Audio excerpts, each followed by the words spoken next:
Irangsina maram oiraga Manipur na Chaokhat Lamjel da Sothahouribasi pumnamaki Laibak Thibani amato oina faminaduna waroisin purakna bohona minasi haina BJP Manipur gi President Su Oiribi Rajya Sabha gi MP A Sharda na phongdokre wafam asing asi Tamenglong AC da gi retired IRS officer Gaigongdin Panmaina BJP da yaurakpada mahakputaram na okpagi thauram amada Sharda na phongdokhibani Nungba AC gi MLA Tinganglung Gangmei Yauna Thambal Sanglenda Pangthok Pathorum Aduda A Sharda na Makata na Haikibada Kumza Lisingani Kunhumdoigi Megi Tang Ahumdagi Manipur da Thorokhiba Irangsina maram oiraga Lamdamasi Chaokhat Lamjel da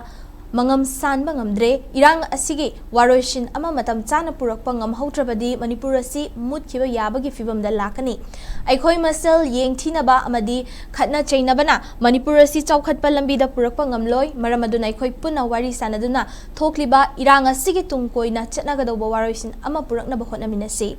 Amaromda miyamna khongjang sangsinba matamda BJP na aranba thabak tawbugumna kholau kaya lauribasi BJP na ngasi fawda miyamgi mayokta aranba thabak amata tawkhiba leite Manipur kaiba yaroi amadi BJP na Manipur machet tadanaba hotnagani haina mahakna makhatana phongdokhi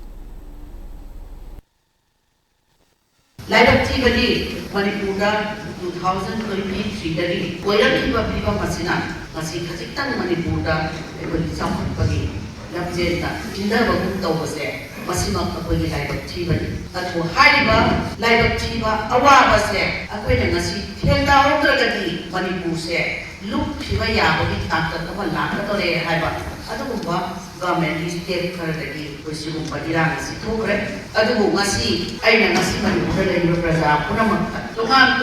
community punamakta aigi oiba apil lama khakai tawjani maduni kaino haiba kana akoi masel khatnabana akoi masel nushinadabana kaitawaidasu Manipur Chaokhatpa purakpaya Manipur Chaokhathansi Manipur state adugi matak masak naina Chaokhatpa state ama oisi hairagadi akoi masel marakta laiba bhaptanadaba se akoi punna aminadana wari watai sanarakanda nungsinaba lambi adu purakanda Manipur se Chaokhatpa yagada kaitawaidasu akoi hana sunabana ekoi patu yobu yaro